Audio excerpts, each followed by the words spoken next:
कुरुक्षेत्र की भूमि पर सन्नाटा पसरा है। धूल उड़ रही है, दिशाएं थम सी गई हैं। आकाश गहरा लाल है, जैसे सूर्य भी युद्ध का भय महसूस कर रहा हो। दोनों ओर की सेनाएं थक चुकी हैं, लेकिन युद्ध अब अपने अंतिम पड़ाव पर है। उस युद्ध भूमि के बीच खड़ा है एक योद्धा अश्वत्थामा। उसकी आंखों में आंसुओं और आग का सम्मिलित प्रतिबिंब है। पिता की मृत्यु का क्रोध और अपमान का बोझ उसे एक निर्णय की ओर धकेल चुका है। वह निर्णय जो न केवल युद्ध को बल्कि पूरी सभ्यता को झुलसा सकता है। वह मंत्र पढ़ता है। श्वासें भारी हैं, लेकिन उच्चारण स्पष्ट। उसके ललाट पर भस्म है और हाथों में धनुष। वह अस्त्र कोई सामान्य बाण नहीं, वह है ब्रह्मास्त्र। एक ऐसा दिव्य, प्रचंड और नियंत्रणहीन अस्त्र जिसे चलाने के बाद समय भी ठहर जाता है और फिर एक तेज प्रकाश, आकाशवाणी सी गूंज और धरती का कंपन। दिशाएं थर्रा उठती हैं। यह कोई कल्पना नहीं, यह महाभारत के पन्नों में वर्णित है। ब्रह्मास्त्र एक ऐसा अस्त्र जिसकी तपिश सूर्य से अधिक, जिसकी गूंज अनंत लोकों तक और जिसका प्रभाव पीढ़ियों तक महसूस होता है। ब्रह्मास्त्र का वर्णन सिर्फ शक्ति के रूप में नहीं, भय के रूप में भी मिलता है। रामायण में जब लक्ष्मण को शक्ति लगती है और राम क्रोधित हो उठते हैं, तब भी ब्रह्मास्त्र का आह्वान होता है। लेकिन फिर मनुष्य और धरती के विनाश के भय से उसे रोक दिया जाता है। पुराणों में वर्णित, वेदों में संकेतित और महाकाव्यों में गूंजता हुआ यह ब्रह्मास्त्र केवल एक दिव्य अस्त्र नहीं था। वह चेतना से संचालित शक्ति थी। वह ऐसी ऊर्जा थी जिसे केवल उच्च आत्म संयम और ब्रह्म ज्ञान से नियंत्रित किया जा सकता था। कहते हैं कि जब यह अस्त्र छोड़ा जाता था तो हवा जहरीली हो जाती, जल सूख जाता, पशु पक्षी तड़प कर मर जाते और भूमि बंजर हो जाती थी।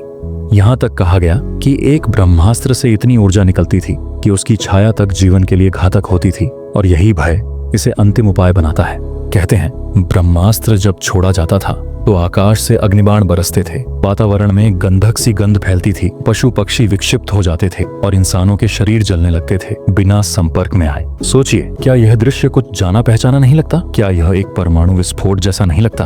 अब थोड़ी देर के लिए समय की रेखा को लांघते हैं। 1945 जापान अमेरिका ने जब हिरोशिमा और नागासाकी पर लिटिल बॉय और फैट मैन परमाणु बम गिराया, तो वहां का दृश्य भी कुछ वैसा ही था। एक पल में रोशनी, फिर आग, फिर धुआं पर असली त्रासदी तो तब शुरू हुई जब बम के बाद रेडिएशन ने अपना काम किया। बच्चों का जन्म विकृत रूप में होने लगा, कैंसर, जलन, त्वचा झड़ना, यह सब पीढ़ियों तक चलता रहा। क्या यह दृश्य ब्रह्मास्त्र की ही आधुनिक प्रतिध्वनि नहीं है? इस तुलना से एक सवाल उठता है, क्या प्राचीन भारत में परमाणु जैसा कोई अस्त्र था, और यदि हाँ तो क्या वह ब्रह्मास्त्र था?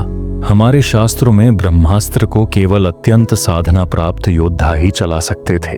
अर्जुन, कर्ण, परशुराम, द्रोणाचार्य, सबके पास यह शक्ति थी, लेकिन उन्होंने इसका प्रयोग केवल तब किया जब और कोई उपाय नहीं बचा। ब्रह्मास्त्र का संचालन केवल मंत्रों से होता था और उसे रोका भी मंत्रों से ही जा सकता था। सोचिए, क्या यह मंत्र कोई पासकोड था, कोई जैव तकनीकी प्रणाली?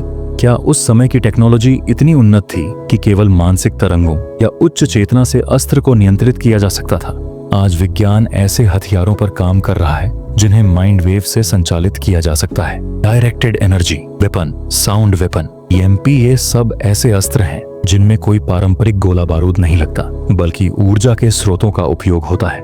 क्या ब्रह्मास्त्र भी एक माइक्रोवेव थ्रस्ट या गामा रे विस्फोट जैसा कोई अस्त्र था? कुछ वैज्ञानिक मानते हैं कि प्राचीन भारत में शब्द, शक्ति और आकाश तत्व की ऊर्जा को संयोजित करने का ज्ञान था। जब एक मंत्र उच्चारित किया जाता, वह ध्वनि विशेष कंपनों को जन्म देती, जो किसी ऊर्जा प्रणाली को सक्रिय कर सकती थी। क्या यही कारण था कि ब्रह्मास्त्र को केवल मंत्रों से चलाया जा सकता था?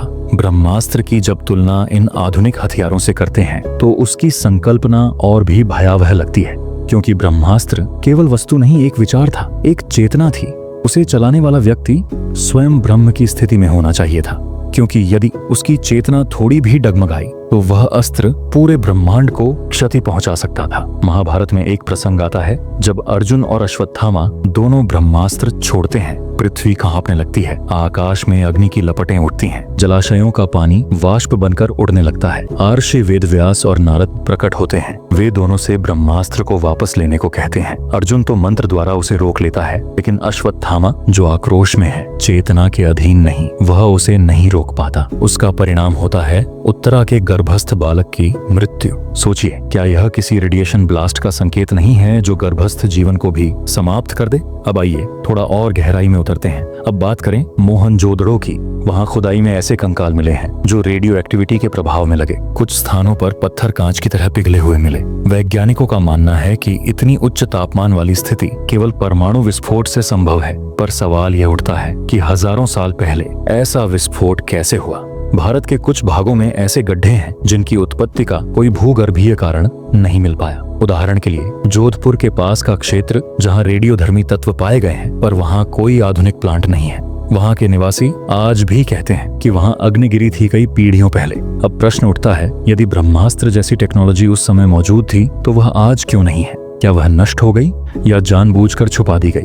क्या वह ज्ञान किसी सीमित समूह के पास ही था? और क्या आज भी कुछ गोपनीय संस्थान इस ज्ञान को फिर से खोजने में लगे हैं? क्या हो अगर वह ज्ञान कभी पुनः प्रकट हो, अगर वह शक्ति फिर से जागृत हो? क्या आधुनिक मानव सभ्यता उसे संभाल पाएगी? क्योंकि शक्ति जब चेतना से बड़ी हो जाती है तब ब्रह्मास्त्र केवल एक अस्त्र नहीं, एक अभिशाप बन जाता है। और यही वह स्थान है जहां विज्ञान, धर्म और अध्यात्म एक साथ खड़े मिलते हैं। ब्रह्मास्त्र हमें केवल अतीत की एक गाथा नहीं सुनाता, वह हमें भविष्य की चेतावनी भी देता है। शायद हम एक बार फिर उसी मोड़ पर हैं जहां ज्ञान की परीक्षा नहीं, विवेक की परीक्षा होती है। क्योंकि ब्रह्मास्त्र का अस्तित्व केवल युद्ध में नहीं, हमारी चेतना में भी है। प्रश्न ये नहीं है कि क्या वह अस्त्र था, बल्कि ये है क्या हम आज भी उस ब्रह्मास्त्र से अधिक विनाशकारी नहीं हो गए हैं? और यहीं से शुरू होती है वह खोज जो न केवल इतिहास को खोलती है, बल्कि हमें हमारी आत्मा, हमारे विज्ञान और हमारे भय से भी रूबरू कराती है। क्या ब्रह्मास्त्र सचमुच एक परमाणु बम था, या वो चेतना का ऐसा शस्त्र था जिसे आधुनिक विज्ञान अभी समझने की कोशिश कर रहा है?